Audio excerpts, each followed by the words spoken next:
I stayed at the Stanley Hotel during the second week of October a few years ago while driving alone through Colorado.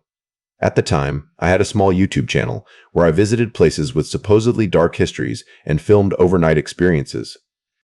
Most of the time, it was disappointing. People online exaggerated everything.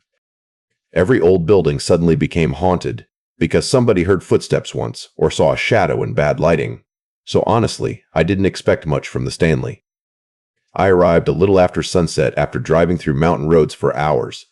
The weather had already started changing by then. Thick fog rolled through the trees surrounding the hotel, and the entire property looked strangely isolated from the rest of the town. The Stanley is one of those places that looks unsettling even before you know its history. Huge white walls, endless windows, long empty balconies stretching across the building. It almost looked fake standing there against the mountains, like something built specifically for horror movies. There were barely any cars outside when I parked. That surprised me because October is supposedly one of the busiest months there. The lobby felt warmer than I expected, but not comfortable. Old piano music echoed softly through the building, and every sound carried farther than it should have. Even people speaking quietly at the front desk sounded distant. The woman who checked me in looked exhausted. Not rude, just drained. She asked if I was staying alone, and when I told her yes, her expression changed slightly, like she wanted to say something but decided not to. Then after handing me my room key, she quietly said, "If someone knocks late tonight, make sure you check first." I laughed a little because I thought she was trying to lean into the hotel's haunted reputation. She didn't laugh back. My room was on the 4th floor, near the end of a hallway that honestly looked straight out of a nightmare already. Dark red carpet, dim yellow wall lights, old paintings hanging crooked along the walls, and complete silence. Not hotel silence either.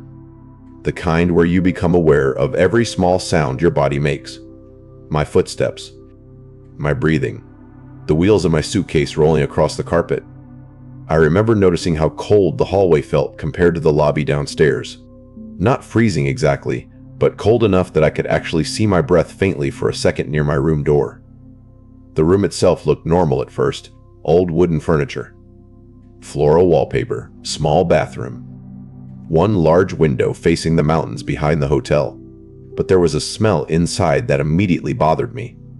Not mold, not smoke. Something faintly metallic underneath the smell of old wood, like wet pipes or old blood. I tried ignoring it because the building was ancient, and old hotels always smell strange. I spent the next couple hours filming footage around the room and walking parts of the hotel recording narration clips for my channel. Most of the place seemed empty. I only passed maybe 2 other guests the entire time. One of them was an older man standing alone near a staircase on the 2nd floor. He noticed my camera immediately, and the second our eyes met, his expression changed, not annoyance, fear. He turned around and walked away almost instantly. I remember thinking maybe he just didn't want to be filmed accidentally, so I didn't think much about it. Around 11 that night, I went downstairs to grab coffee from a small seating area near the lobby. The old man was there again, sitting completely alone at a table near the corner. This time I got a better look at him. Very pale skin, thin gray hair, deep circles under his eyes like he hadn't slept in days. He looked nervous. Not nervous around me specifically, just nervous in general. I sat down maybe 20 feet away and started checking footage on my camera. After a few minutes, I noticed the man staring directly at me, not at my face, at my room key sitting beside the camera. The second he noticed me watching him, he stood up immediately and walked toward the elevators. As he passed me, he quietly said something without stopping. "You shouldn't stay on the 4th floor." Then he disappeared around the corner. I remember sitting there confused for several seconds afterward because the way he said it didn't sound dramatic or threatening. It sounded genuine, like a warning. By the time I returned upstairs around midnight, the hallway outside my room felt even colder than before. I unlocked the door, stepped inside, and immediately noticed something strange. The bathroom light was on. I knew for a fact I'd turned it off earlier. At first I assumed housekeeping entered while I was downstairs somehow, but nothing else looked touched. So I turned the light off again and locked the door behind me. About 20 minutes later, somebody knocked. 3 slow knocks. Not loud. Just deliberate. I checked the peephole immediately. Nobody was there. The hallway was completely empty. I waited maybe 10 seconds before opening the door anyway. Nothing. Then I looked down. A glass of water sat directly outside my room. Half full. No tray. No note. Just a glass sitting in the middle of the hallway carpet. I remember actually laughing nervously because it felt so weirdly specific. Like somebody intentionally wanted me to see it. I picked the glass up to move it aside and noticed the water was ice cold, not room temperature. Cold enough that condensation dripped down onto my hand. That didn't make sense because the hallway itself felt freezing already. Then I heard the elevator ding at the far end of the corridor. The doors opened slowly, and the old man stepped out. The second he saw the glass in my hand, his face completely changed. He looked horrified. "You didn't drink it, did you?" he asked immediately. I told him no. He walked toward me quickly, then stopped several feet away like he suddenly became unsure if he should get closer. Then he quietly said, "They leave those outside certain rooms." I asked who did, but before he answered, the hallway lights flickered once. The old man turned sharply toward the far end of the corridor. I followed his gaze. At first I saw nothing. Then I noticed a figure standing near the corner at the end of the hallway. Completely motionless. Too dark to make out clearly. The old man backed away instantly. "You need to lock your door tonight," he whispered. Then he hurried back toward the elevator. I watched him step inside. The doors closed, but the elevator never moved. No sound, no floor indicator changing. Nothing. I stood there staring at it for almost 30 seconds before finally walking over and pressing the button. The doors opened immediately. The elevator was empty. At that point, I was officially unsettled enough to stop filming for the night. I locked the room door, checked it twice, and sat on the bed trying to convince myself the entire interaction was just some weird coincidence. Maybe the old man was mentally unstable. Maybe another guest left the water as a prank. Maybe I imagined the figure at the end of the hallway because the lighting was terrible. That explanation worked for maybe an hour. Then the footsteps started. Slow pacing outside my room. Back and forth, back and forth. Sometimes stopping directly outside the door for several seconds before continuing again. At first, I assumed it was another guest walking the hallway. But eventually I realized something strange. The footsteps never sounded farther away. No matter how long they continued, they stayed within the same section of hallway outside my room.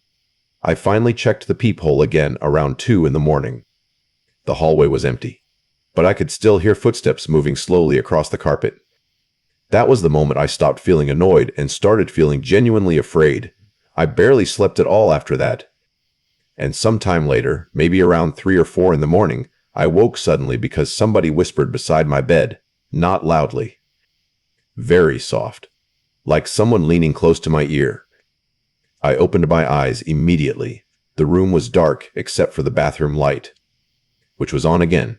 The bathroom door sat slightly open, and I remember feeling this horrible sinking sensation in my stomach because I knew I had turned that light off before going to sleep.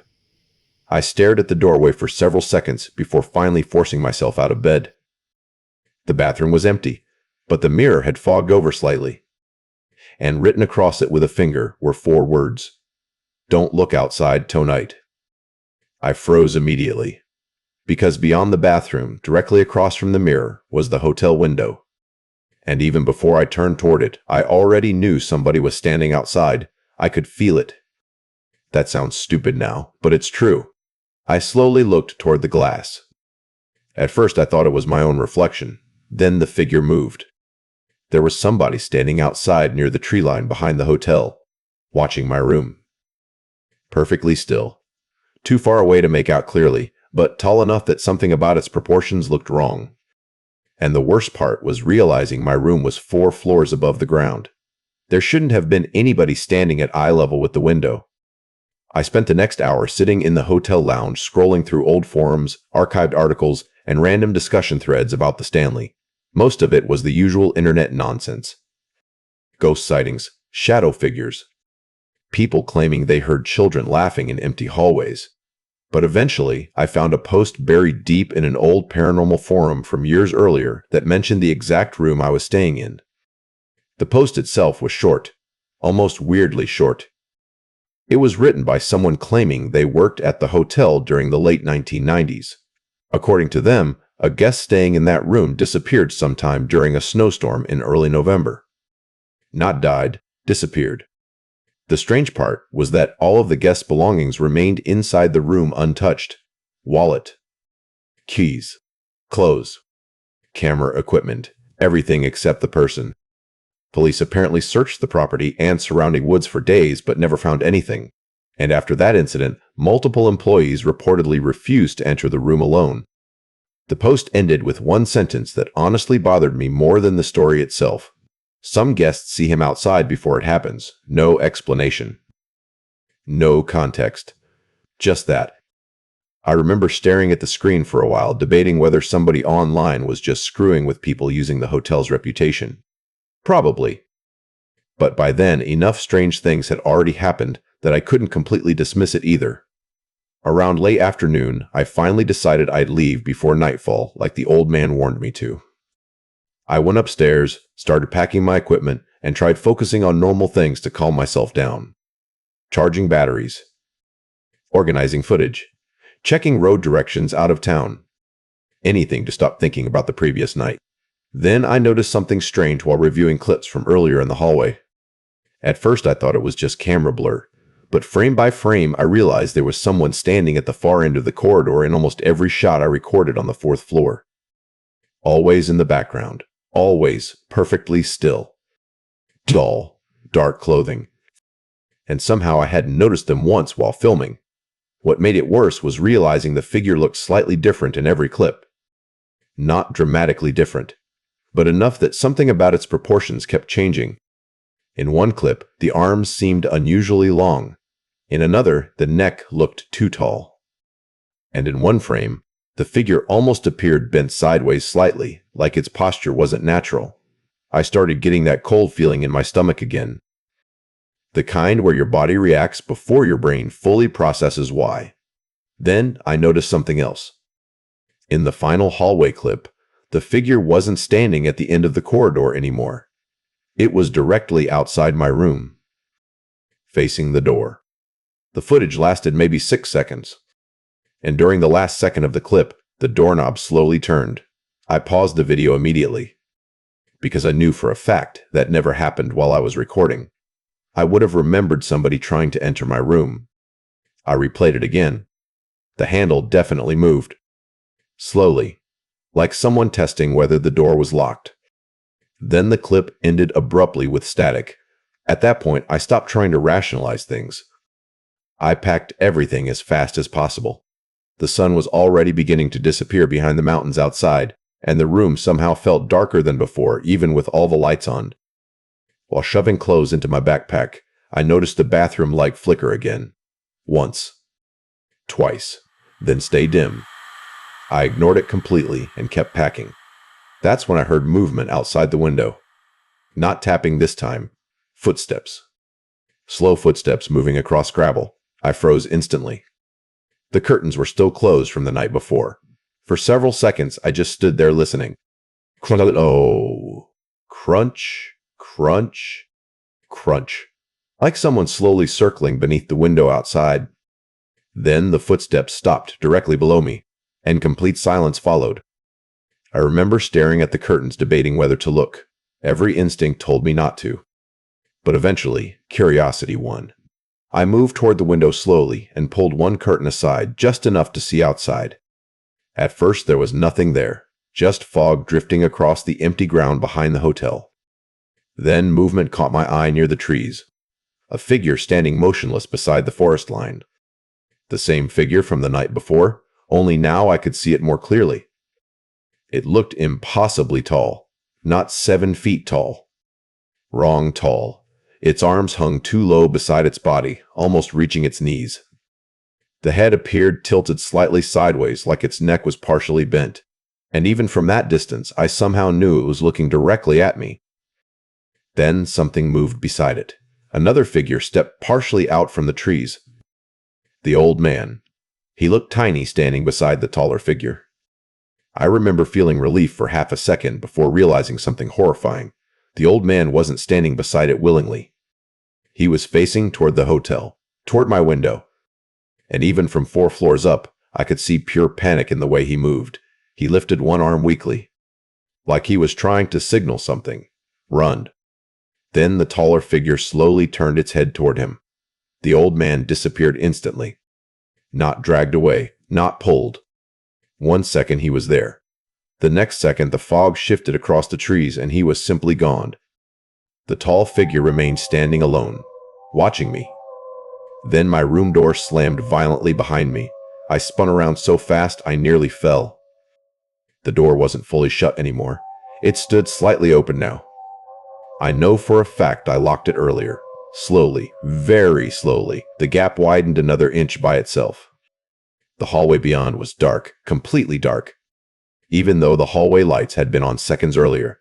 Then I heard footsteps approaching from outside the room.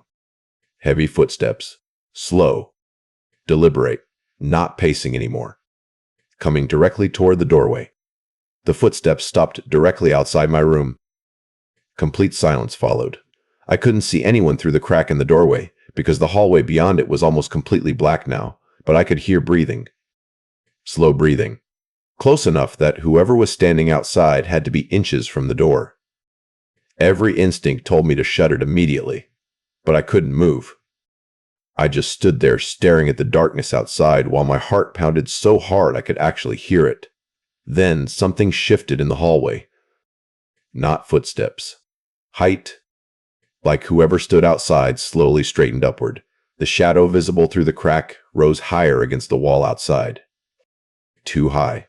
I finally lunged forward and slammed the door shut as hard as I could. The second it closed, something hit the other side. Not pounding. Just one heavy impact, enough to shake the frame violently. I backed away immediately while fumbling for the lock. Another impact followed. Then silence again. I remember grabbing my backpack and genuinely considering climbing out the window somehow despite being 4 floors up. Anything felt safer than staying inside that room another minute. Then the room phone rang again. I stared at it for several seconds before answering. This time the line was clearer. And immediately I heard the old man speaking fast in a panicked whisper. "You need to leave the floor now," I asked where he was. "They know you saw it," he said.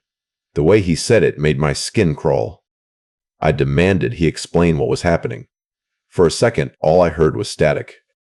Then he quietly said, "That room isn't supposed to be occupied." Before I could respond, another voice suddenly spoke faintly somewhere on his end of the line. A woman's voice. Calm. "Sir, who are you speaking to?" The old man inhaled sharply. Then the call disconnected. Right after the line went dead, somebody knocked softly on my door. 3 slow knocks. I backed away immediately. A woman's voice spoke from the hallway. "Front desk." I didn't answer. "Sir, we received complaints about noise from your room." Something about her tone felt wrong, too calm. Like she was reading from memory instead of actually talking naturally. I stayed silent. Then she said something that made my blood run cold. "You should open the door before he comes back." I remember every hair on my arm standing up instantly. Because she said he, like I was already supposed to know who she meant, the doorknob slowly turned. Not aggressively, carefully. Like whoever stood outside already expected the door to be unlocked. I grabbed one of the heavy wooden chairs beside the desk and jammed it beneath the handle. The knob kept turning slowly for another few seconds before stopping. Then complete silence again. A full minute passed. Maybe 2. Finally, unable to stand it anymore, I crouched and looked through the peephole. The hallway was empty. But something felt wrong immediately. The hallway lights were back on now. And at the far end of the corridor, near the elevator, stood the old man, completely still, facing toward my room. At first I felt relief. Then he slowly shook his head. Not a greeting. A warning, don't. Suddenly, another figure stepped partially into view behind him. Tall. So tall, its head nearly reached the top of the hallway ceiling. The old man's expression changed instantly from fear to absolute panic. And before I could even react, every light in the hallway went out again simultaneously. The peephole became pure darkness. Then came the sound. Running. Not human running. The footsteps were wrong. Too heavy, too fast. Like something massive moving through the hallway at full speed, straight toward my room. I stumbled backward instinctively just before something slammed into the door hard enough to shake the walls. The chair beneath the handle scraped violently across the floor. Another impact hit seconds later. Then another. Pictures rattled on the walls. The lights inside my room flickered repeatedly. I remember genuinely thinking the door was about to break. Then, suddenly it stopped. Silence again. The kind of silence that makes your ears ring. I stood frozen in the middle of the room waiting for another impact. None came. Instead, I heard something else. The elevator ding. Soft. Calm. Somewhere outside in the hallway. Then, the emergency announcement speakers crackled overhead unexpectedly. A woman's voice echoed through the floor. "Attention guests. Please remain inside your rooms." The message repeated once, then static swallowed the rest.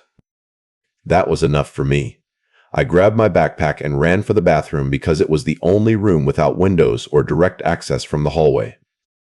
And the second I shut myself inside, I noticed something that made me feel physically sick. The mirror was fogged over again. Fresh writing covered the glass. "This is not your room." I remember staring at those words while trying to process what they even meant. Then another sentence slowly appeared underneath. Not instantly. Gradually. Like invisible fingers dragging through condensation directly in front of me. "Itch-E is still inside." I spun around immediately. The bathroom was empty. But the shower curtain behind me moved slightly. Not enough to swing. Just a small shift. Like something behind it adjusted its weight. I grabbed the towel rack beside the sink without even realizing it and ripped it halfway out of the wall, trying to pull it free as a weapon. The curtain moved again. Slowly this time, I backed against the door. And that's when I noticed muddy water spurting outward beneath the curtain onto the bathroom tile. Not clean water. Dark, muddy water, dripping steadily from inside the tub. I couldn't breathe.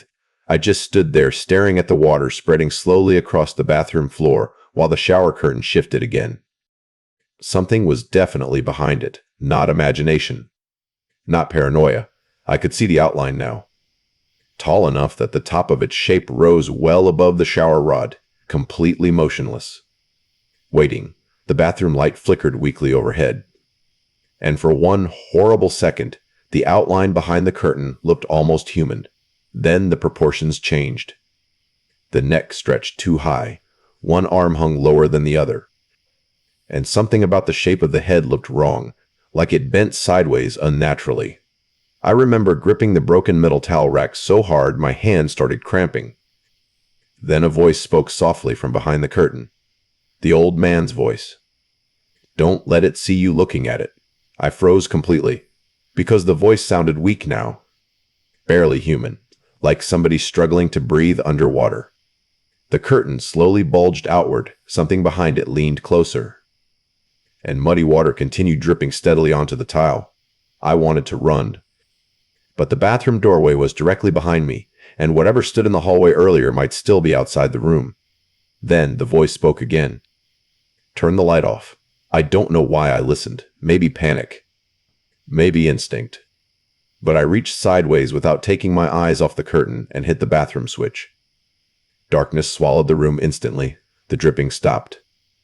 Complete silence followed. No movement. No breathing. Nothing. I stood there in total darkness for what felt like forever. Then, very slowly, I heard footsteps moving inside the bathroom. Not toward me. Toward the bathtub. One step, another. Then the soft sound of wet fabric dragging across tile. I squeezed my eyes shut even though I couldn't see anything anyway.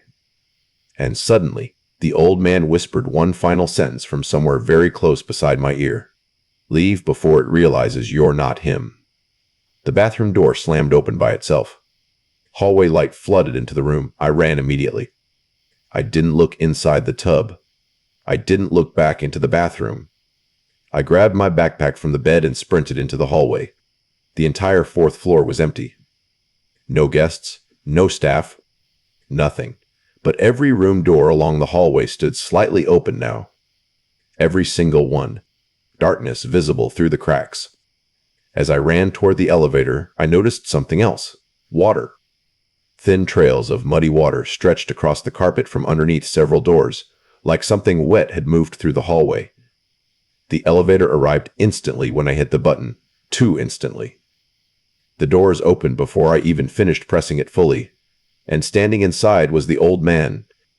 Except now, I realized something horrifying. He wasn't alive. His skin looked gray under the elevator lights. One side of his face appeared swollen and dark like water damage. His clothes were soaked completely through, and around his neck were deep purple marks like bruises. He looked at me silently for several seconds before speaking. "You stayed too long." Then the elevator lights flickered. And for a split second, another figure appeared reflected behind him in the mirrored wall of the elevator, tall enough that its head disappeared beyond the top of the reflection. I stumbled backward immediately. The old man suddenly looked terrified again. "Are you?" "Run." The elevator doors slammed shut. At the exact same moment, every hallway light exploded into darkness. And somewhere behind me, very close, I heard wet footsteps begin moving across the carpet. Slowly. Toward me. I ran for the stairwell so fast I almost slipped. The footsteps behind me kept coming at the same pace the entire time, never faster. Never slower, just following. I reached the stairs, shoved the door open, and practically fell downward between flights trying to escape. The footsteps continued above me. Not descending. Matching me from the floor overhead. By the time I reached the lobby, I was barely breathing. 2 employees near the front desk stared at me like I was insane. I kept asking them where the old man from the elevator went. Neither of them answered at first. Finally, one of them quietly asked me something that still bothers me years later. "Sir, how did you get upstairs?" I told him the elevator. He looked genuinely confused. Then he said the 4th floor elevator had been shut down since the afternoon because of electrical problems. I remember turning toward the elevators immediately. A yellow maintenance barrier blocked the entrance. The elevator lights were completely off. Then the older employee asked me what room I'd been staying in. The second I told him, both employees went silent. Finally, the older woman quietly said, "That room doesn't exist anymore." Apparently, years earlier, several rooms on part of the 4th floor had been permanently closed after water damage from burst pipes during a winter storm. My room number was among them. I told her that wasn't possible because I'd literally been sleeping there for 2 nights. She just stared at me without answering. Then she asked to see my room key. I handed it over, and my stomach dropped immediately when her expression changed. Because attached to the key wasn't the room number I remembered checking into. The metal tag read a completely different number. A room on the 2nd floor, not the 4th. I checked out immediately and drove out of Estes Park before sunrise. I never uploaded the footage from that trip. Most of it became corrupted somehow anyway, but one clip still works. Just one. It's a short hallway recording from earlier that evening before everything happened. Nothing moves in the footage. Nothing jumps out. At first it looks completely normal, until you notice the room numbers. Every room on the hallway appears clearly on camera except mine. Where my room should have been is only a section of blank wall. No door, no handle. Nothing at all. Now move to our final story sent by other person. He told me not to show his name. I didn't originally plan on staying at the Cecil Hotel. At that point in my trip, I was already unsettled from what happened in Colorado. I told myself I just needed somewhere cheaper in Los Angeles for a couple nights while I sorted out my footage and planned the drive back. The Cecil was available. Cheap, and right in downtown. That alone should have been enough to reconsider. When I arrived in the late afternoon, the building already felt wrong in a way I can't fully explain. It's not just that it's old. Plenty of old hotels feel normal. This was different. The structure almost looked heavier than everything around it, like it had sunk slightly into the street over time.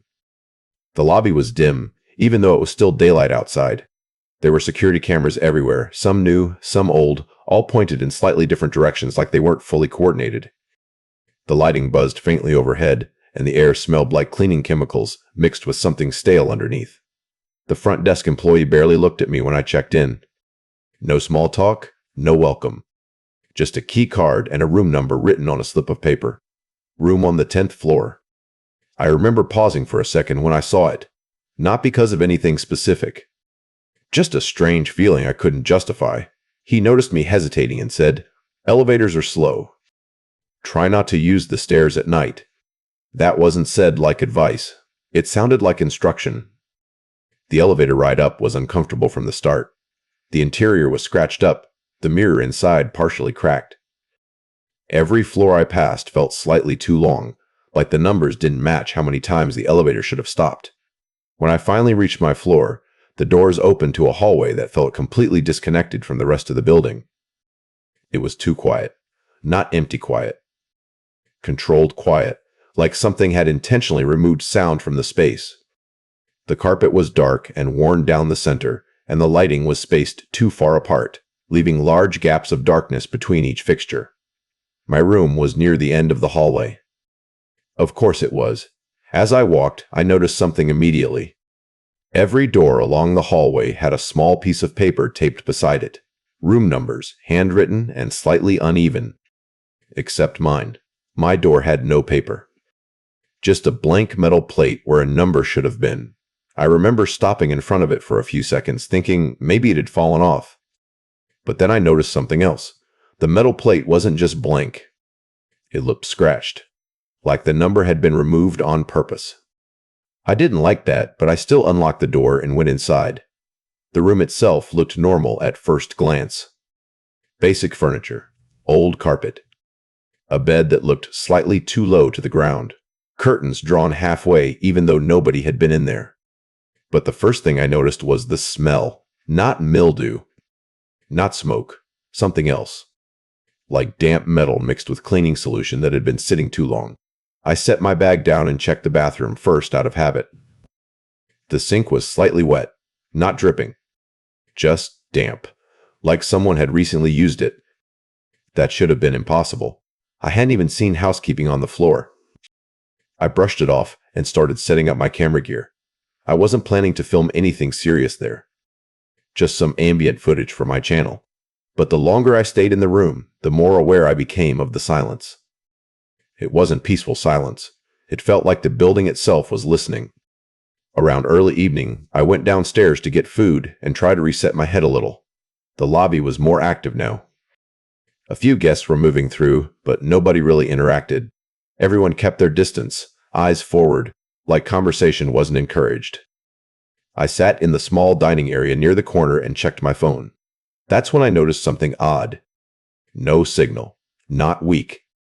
Completely gone. I tried reconnecting to Wi-Fi, but the network wouldn't even show up consistently. A waitress eventually brought me food without speaking. She placed it down and left immediately without waiting for acknowledgement. That was the first time I felt something close to genuine discomfort, not fear. Just that feeling when you realize a place operates differently from normal environments. When I finished eating and headed back upstairs, I noticed something strange in the elevator reflection. For a split second, I thought I saw someone standing behind me, but when I turned, the elevator was empty. When I reached my floor again, the hallway felt different than before, not visually. Atmospherically. Heavier. Like the air had gained weight. As I walked toward my room, I noticed something sitting directly outside my door. A glass of water, half full. No tray, no note. Just sitting on the carpet. I remember freezing immediately. Because I hadn't ordered anything, and nobody had been in my room. I looked down both sides of the hallway. Empty. No movement. No staff. Nothing. I picked up the glass carefully. The water inside was cold, not cool. Cold enough that condensation formed instantly on my fingers. That's when I heard the elevator ding behind me. Slow. Delayed. I turned around. The elevator doors were opening. And standing inside was an older man. Thin frame. Gray hair. Eyes that looked like he hadn't slept in days. He stared directly at the glass in my hand. Then his expression changed instantly. Not curiosity. Alarm. He stepped out of the elevator quickly and walked toward me. "You didn't drink that, did you?" he asked immediately. I told him no. He didn't look relieved. He looked more stressed, like I had just confirmed something. He glanced around the hallway before lowering his voice. "They're doing it again," he said. I asked him what he meant. He hesitated for a moment, like he was debating whether speaking at all was a good idea. Then he pointed at the glass. "They leave those outside certain rooms." I asked who they were. He didn't answer directly. Instead, he said, "If you stay here long enough, you'll see patterns." Then he looked at my door. Specifically, the number plate. His expression tightened slightly. "You're in one of them," he said quietly. Before I could respond, the hallway lights flickered once. The old man immediately turned toward the far end of the corridor. I followed his gaze. At first, there was nothing. Then I noticed something standing near the elevator. A figure, completely still. Too far to see clearly, but the shape looked wrong. Too tall. The old man stepped back slowly. "Don't stay in the hallway after midnight," he said quickly. Then he turned and walked away toward the stairwell. Not the elevator, the stairwell. That detail stuck with me more than anything. I stood there for a moment holding the glass of water, trying to rationalize everything. Then I went back into my room, locked the door, and set the glass on the desk. I told myself I'd deal with it in the morning. That night, around midnight, I woke up to knocking. 3 slow knocks. Directly on my door. I stayed completely still. No sound inside the room. Then a woman's voice spoke from outside. "Housekeeping." Something about her tone felt wrong immediately, too flat. Like it was recorded rather than spoken. I didn't answer. A pause followed. Then she said, "We need to check the sink in your room." I looked toward the bathroom instinctively. The sink was already slightly wet again. I had not used it. The doorknob slowly turned. I backed away immediately. The lock held. Another pause. Then the voice said something that made my stomach drop. "You should open it before he arrives." "He." Same wording as before. Same ambiguity. I didn't move. The doorknob stopped turning. Then silence. For almost a full minute. I thought maybe it was over. Then I heard something else. Movement inside the room. Behind me. Very faint. Near the bathroom. I turned slowly. The bathroom door was slightly open now. I was sure I had closed it. And inside, the light flickered once. Then stayed on. I walked toward it slowly, every instinct screaming not to. The sink was running now, not full force. Just a thin stream. And the mirror above it was fogging up from the inside. Letters began forming slowly, not written. Appearing. "Don't look at the window." My entire body froze, because I had completely forgotten about the window behind me. Slowly, I turned. The curtains were moving slightly, like something behind them had just shifted position. Then a soft tapping came from the glass. 3 taps. A pause. 3 more. I didn't move. And from behind the curtain, something pressed lightly against the fabric. Not enough to reveal shape clearly. Just enough to show height. Too tall. The old man's voice suddenly came through the door again, but this time it sounded distorted. "Don't let it know you're alone." Then silence. Complete silence. And the room lights shut off. Every single one. Not flicker. Not dimming. Instant darkness. That's when I heard the final thing. Not knocking. Not footsteps. Breathing. Inside the room. Very close. Right behind me. And that's where everything stopped making sense in the way it should have. The breathing didn't stop. It stayed right behind me. Close enough that I could feel warmth against the back of my neck, even though the room itself had turned ice cold. I didn't turn around immediately. Something in my head kept repeating that if I looked too quickly, I would confirm it. And whatever it was behind me felt like the kind of thing that only becomes real once you acknowledge it fully. The breathing shifted slightly, not moving away. Just adjusting. Like whatever stood there had leaned its head a little to the side, trying to understand what I was doing. Then, very softly, the old man's voice came again. But it wasn't coming from the door this time. It was inside the room, somewhere near the window. "Don't move," he whispered. I finally turned. Slowly. The room looked empty.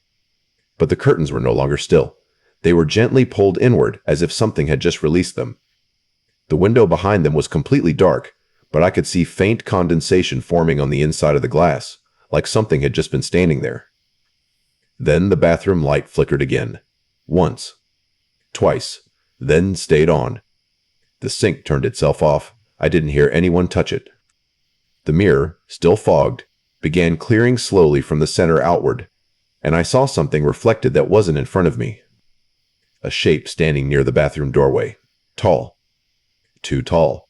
But not fully formed anymore. It looked like it was deciding where to exist in the room. Like it hadn't fully committed to taking shape. The old man's voice came again, sharper this time. "Go to the hallway. Now."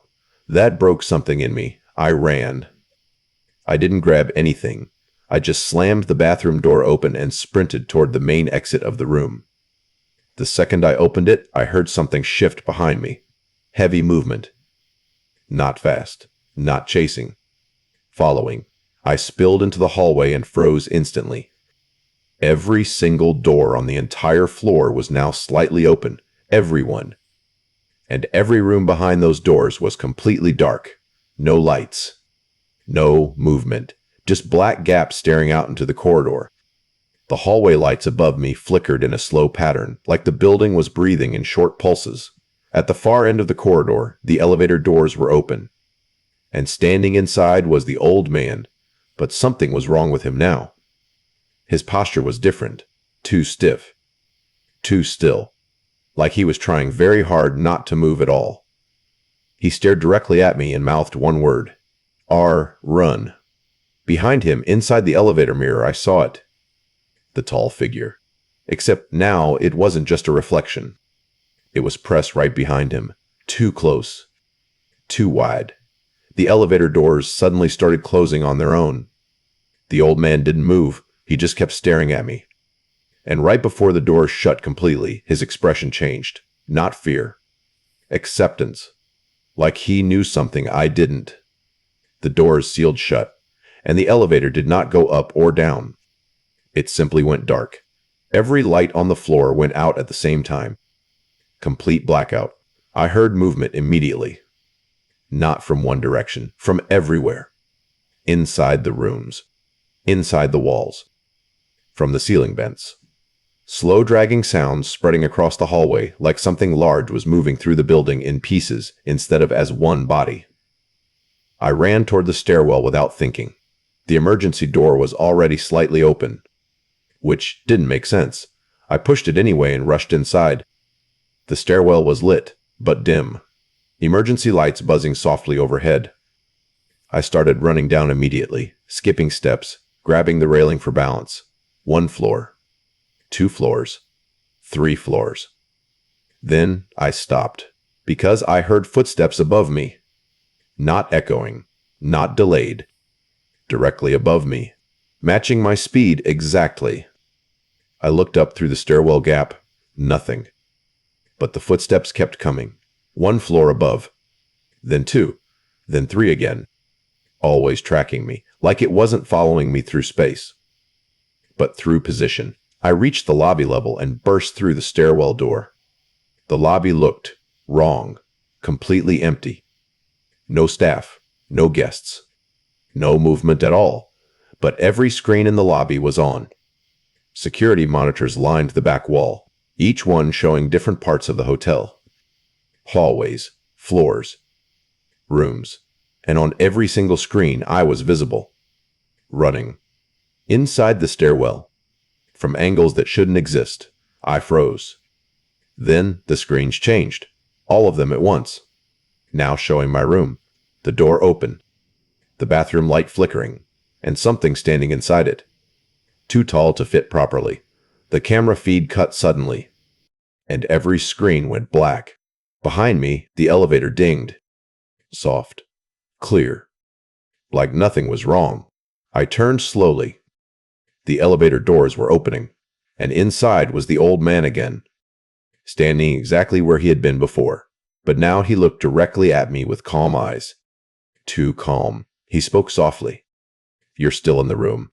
I shook my head immediately. "No." He didn't react. He just stepped slightly aside. And behind him, inside the elevator, I saw it again. The hallway. My hallway. From earlier. But now I was standing inside it on the screen. Still running. Still trapped. The old man said one final thing. "They don't move you out. They just move the room." The elevator lights flickered, and behind me in the real lobby, I heard slow footsteps begin again. Wet. Heavy. Getting closer. From behind every direction at once. The old man didn't run. He just looked at me one last time, then whispered, "Don't let it finish the loop." And the elevator doors started closing on their own, slowly, very slowly, cutting off the light between us. And that's when I realized the footsteps weren't coming toward me, they were circling me. Like the building itself had already decided where I was supposed to be next. The footsteps stopped. Not suddenly, not like something left. More like they all agreed at the same time to become still. The entire lobby fell into a silence so heavy it felt physical. I stood there staring at the elevator doors as they continued closing. Slowly. Too slowly. Inside, the old man didn't move. He didn't blink. He just watched me like he already knew what was about to happen. And behind him, in the reflection of the elevator wall, I saw it again. The tall figure. Except now, it wasn't standing behind him. It was standing behind me. In the reflection only, right at the edge of the lobby. Close enough that I could almost feel it if I turned around. The elevator doors were nearly shut now. Just a narrow gap left between them. The old man spoke one last time through the shrinking space. Not loud, not urgent. Final. You already checked in. The doors sealed shut. And every screen in the lobby flickered back on at once. But they weren't showing the hotel anymore. They were showing me, standing in the lobby, completely still, watching the elevator. From inside the footage. From angles that no camera should have been able to capture. Then, one by one, the screens went dark again. Except one. The camera inside my supposed room, the 10th floor. It showed the door, closed. Perfectly normal. Then the doorknob slowly turned from the inside. Once, then again, and the screen cut to static. Behind me in the real lobby, I heard the elevator ding one last time. Soft, close. Like it had arrived somewhere it was always meant to be. I didn't turn around. I didn't move. Because I understood something in that moment that I didn't want to accept. The hotel wasn't chasing me. It wasn't hunting me. It was correcting something. And the last thing I remember clearly is realizing the front desk never actually checked me in at all. They just told me which floor I was already on. And somewhere above me, in a room that didn't exist on any floor plan, the lights turned on again.